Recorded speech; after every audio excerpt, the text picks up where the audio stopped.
नमस्कार मैम, आपका शुभ नाम और परिचय दीजिए। जी, मेरा शुभ नाम इंदु है और मैं एज अ पटवारी पटवार सर्कल वैली में काम करती हूँ। मैम, मैंने सुना है कि आप बहुत अच्छी शूटर हैं। जी, मैं शूटर रह चुकी हूँ काफ़ी सालों तक। शूटर की तैयारी आप कब से कर रहे हो? मैं जब जूनियर एज में थी, 8th स्टैंडर्ड में थी, तब से मैं शूटिंग कर रही हूँ, जूनियर एज से। क्या आपने शूटिंग की ट्रेनिंग कहीं से ली है? जी, सबसे बड़े कोच तो मेरे पापा ही रहे हैं। पापा ने मुझे बहुत ट्रेनिंग दी और जब मैं नेशनल लेवल पे पहुंची तो मुझे डिफरेंट डिफरेंट कोचेस से मतलब ट्रेनिंग मिली। शूटिंग में कितने इवेंट्स होते हैं? शूटिंग में 3-4 तरह के इवेंट्स होते हैं, जैसे 50 मीटर्स होता है, .22, 10 meters air rifle, 10 meter air pistol, .22 pistol, trap and skeet. तो ये 3-4 टाइप्स के जो होते हैं आपके शूटिंग इवेंट्स होते हैं। आपने कहाँ कहाँ पार्टिसिपेट लिया है? मैंने ओवरऑल इंडिया में गई हूँ, जा चुकी हूँ, साउथ में भी बहुत जा चुकी हूँ, कोयम्बटूर जा चुकी हूँ, आसनसोल जा चुकी हूँ। मोस्टली हमारे नेशनल्स जो होते हैं वो दिल्ली में होते हैं, तो काफ़ी जगह जा चुकी हूँ। मैं नेशनल गेम्स में जा चुकी हूँ। क्या आपकी अभी शूटिंग जारी है? एक्चुअली मेरी मैरिज हो गई थी 2014 में और मेरा एक सपना था कि मैं जो हूँ मतलब ओलंपिक्स में जाऊं। वो एक बचपन से सपना था, बहुत ज़्यादा मैं मेहनत करती थी। तो शादी होगी तो उस वजह से बीच में मेरा कांटेक्ट जो है वो मतलब ख़त्म हो गया शूटिंग से।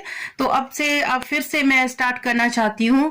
और जब हम शूटिंग करते थे तो आप भी, हमारे जो खेल मंत्री हैं विक्रमादित्य जी, वो भी हमारे साथ होते थे उस टाइम। वो BCS में पढ़ते थे तो वो जानते हैं हम शूटर्स को। तो विक्रमादित्य जी भी बहुत बहुत अच्छे शूटर रहे हैं और वो शूटिंग करते थे, वो भी हमारे साथ जाते थे।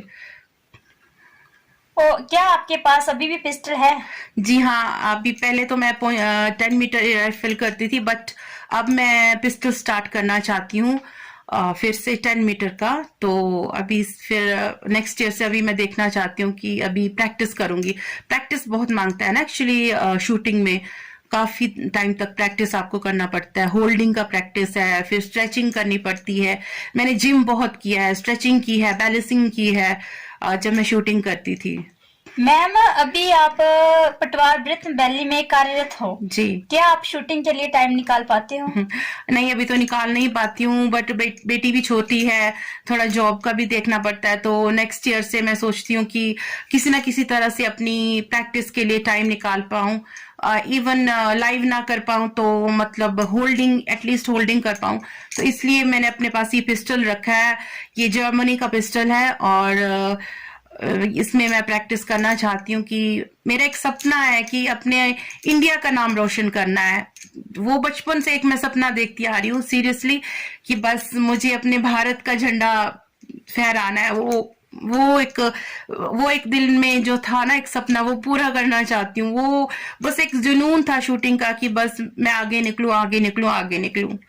मैम, जो लोग शूटर की तैयारी कर रहे हैं उनको क्या संदेश देना चाहती हैं आप? जो शूटर की तैयारी कर रहे हैं, मैं उनको यही संदेश देना चाहती हूँ कि प्रैक्टिस, प्रैक्टिस, सबसे ज्यादा प्रैक्टिस। बिकॉज ये माइंड गेम है, माइंड से आपका सारा चलता है। तो जितना आप होल्डिंग करोगे, जितना ड्राई प्रैक्टिस करोगे, उतना आप आगे जाते हो इसमें। और स्पोर्ट्स एक ऐसा गेम है जो आपको एक डिसिप्लिन में रहना सिखाता है।